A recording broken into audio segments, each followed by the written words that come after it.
वाले, और एक सपा में जाए, बसपा में जाए, एक पश्चिम की ओर, एक कोई नई कन्या जो रोटी बेलती है। आजकल तो घर में काम कराना हमारी माँ ने बंद कर दिया, बेटा तुम तो पढ़ाई कर। जो ससुराल में जाती है तो सासू और बहू का दंगल शुरू होता है। पहले ये जितनी बड़ी महिलाएं बैठी हैं अपनी माँ के साथ घर में काम करती थी तो स्वस्थ भी रहती थी, और ससुराल में तलाक की स्थिति या पियर जाने की दौड़ या अपनी मम्मी से ससुराल में जाके हलो हलो भी करती थी। पहले आजकल तो दिन में 10 बार अपने पियर फोन नहीं किया तो पुत्र लोग नहीं कह रहे। अहमदाबाद की बात नहीं कर रहा हूँ, ये अधर्म का, ये है अधर्म, ये है पाप का। घर क्यों बिठा रहे हमारे? पहले तो शादी होता था, अब ससुराल में आएगी, ससुराल में तेरा पति है, तेरी सासू माँ है और ससुर पिता है, लेकिन ससुराल आपसे मतलब नहीं, आप घर की आ जाए। घर में थी तब मम्मी पापा से नहीं बनती थी, और ससुराल में आने के बाद अब बेटी भी अच्छी लगती है मम्मी पापा को, और बेटी लगता है कि हमारे मम्मी पापा अच्छी। ये अधर्म है, ये घर बिखर रहे हैं, ये संवेद दर्शन के भाव में होता है। कर्तव्य शून्य जो जीवन है वे अशांति तनाव से गुजरते हैं।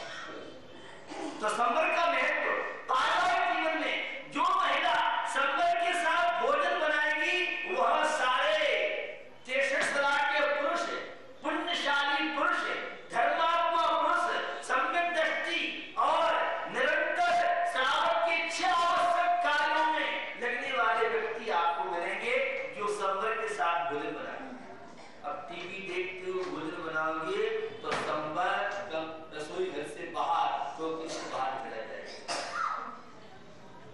आपको टीवी, आपको मालूम नहीं आ रहा है, एक नया वो आया है शोध कि टीवी देखते हुए भोजन बनाओगे तो कैलोरी विटामिन से ज्यादा बढ़ जाती है।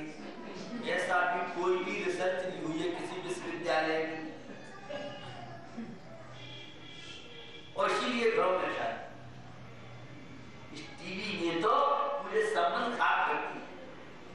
वो दमाद आया था, सासू जी आरती उतार रही, और सासू जी सासू बहू का सीरियल और कितने कितने सीरियल देख रही हैं। दमाद साहब आप भी बैठो साहब, और बेचारा भूखा प्यासा था, सोचा है था कि जाके आरती उतरेगी। सबसे ज्यादा आरती सम्मान बहुमान मिलता है, ससुराल मिलता है, और सारे टीवी देखने में लगे हैं तो कौन से दमाद और कौन से क्या सब नापे दस्ते बराबर।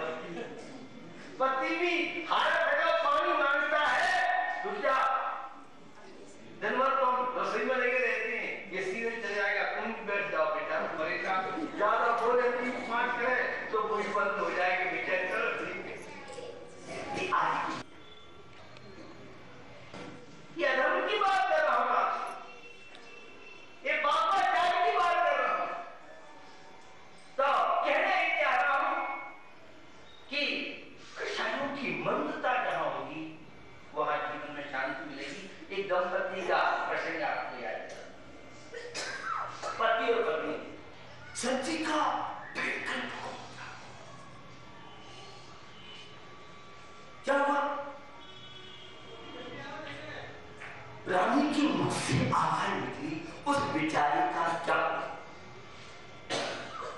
आपको मालूम है एक बार दाम्पत्य जीवन में एक दूसरे पर वहम हो जाए, शंका हो जाए तो भगवान महावीर भी आ जाए तो वहम शंका दूर नहीं कर सकते। मेडिकल साइंस में आज सब चीजों का ट्रीटमेंट है, लेकिन शंका की वहम की अभी तक कोई भी कैप्सूल नहीं आया, कोई इंजेक्शन नहीं आया, कोई टेबलेट नहीं आई, कोई इंजेक्शन नहीं आया, उसे पीते ही खा करके वो सबके भ्रम दूर हो जाए।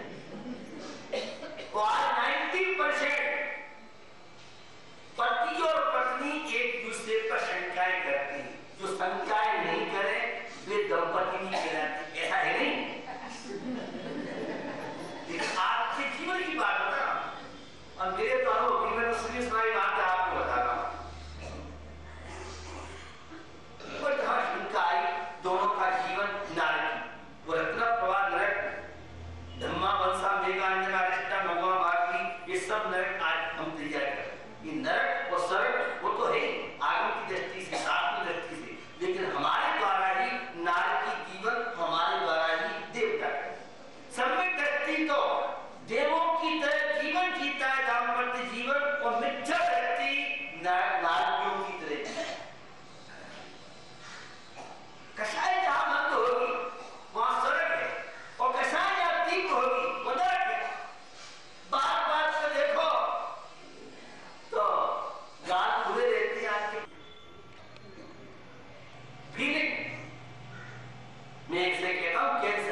निस्संदेह वो निशंकित अंग आजकल पारिवारिक जीवन बहुत जरूरी है। सम्यक दर्शन की लाइफ में नहीं भी हो तो साइड चल जाए, चलेगा नहीं, लेकिन दाम्पत्य जीवन में निशंकित प्राणी है। सब संकेत, सारी शंकाएं आज पति और पत्नियों ने अपने अपने पास रखी, इसलिए जीवन क्या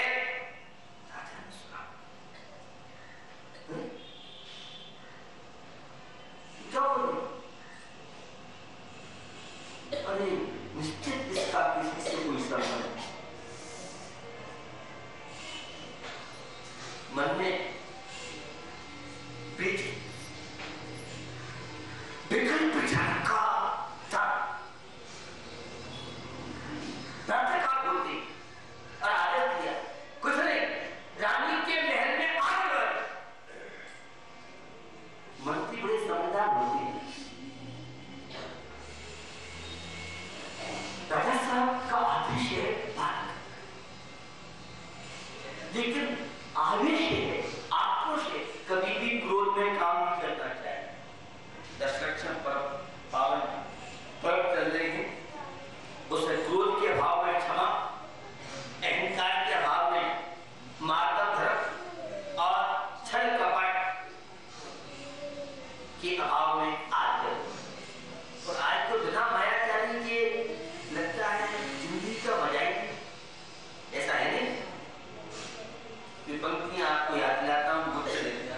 कपट न कीजिए कोई के भैया मेरे, कपट न कीजिए कोई, चोरन के बुरे ना बसे और सरल स्वभावी होय के भैया मेरे, सरल स्वभावी हो, ताके घर बहु संपदा। समझ नहीं आती। छल कपट अन्याय अनिति करने वाले सुखी रहते हैं और न्याय नीति से धर्मात्मा लोग दुखी रहते हैं। ऐसा होता तो सारे पापी सुखी हो जाते और सारे धर्मात्मा दुखी हो जाते। ऐसा सब कर्मों के विचित्र खेल है। जैसे आपने बीज बोए हैं वैसे आपके सामने प्रसंग है। तो हम लोग धर्म करता और कोई दुखी है तो धर्म के कारण ही कोई पिछला तीव्र अशुभ कर्म का उदय चल रहा है, संतान की निकाल। और कोई पाप करता हुआ सुखी है, वो पाप के कारण नहीं, अन्याय के कारण नहीं, धोखाधड़ी के कारण नहीं, रुई में रखी हुई आग लंबे समय नहीं चल रही। काठ की हड़िया एक बार जलती है, ये आपने सुना होगा। उसी तरह से छल कपट अन्याय अनिति करने वाला जीवन में शांति पा पाता है। रोज घटनाएं आप सुनते रहते, खैर तो जीवन में सरलता होगी, शांति में। कपट नहीं कीजिए को, चोरन के ऊपर ना बसे। ये चोरी डकैती अन्याय अनिति करने वाले के कोई नजर नहीं बसते, राजा महाराजा नहीं बनते। सरल स्वभावी हो, सरलता जिसके जीवन में है, ईमानदारी जिसके जीवन में है, प्रामाणिकता जिसके जीवन में है, सफल भेद विज्ञान आत्मा की महिमा जिसने समझा है, मैं कौन हूं, मैं कहां से आया हूं, ये जिंदगी किसके लिए है, ये भोगों की ज्वाला में जलने के लिए नहीं, शांति के लिए आदेश दीजिए राजा ने। और भगवान महावीर के समुद्र आया था दर्शन के लिए।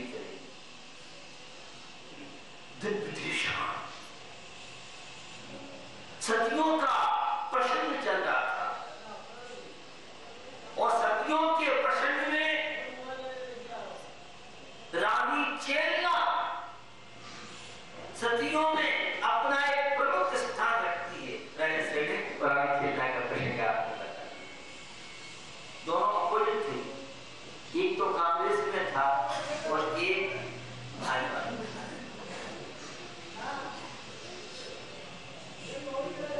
बंधु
इस कार्यक्रम के प्रसारण सहयोगी हैं गुलशन राय, अनिल कुमार जैन, राजेश कुमार जैन।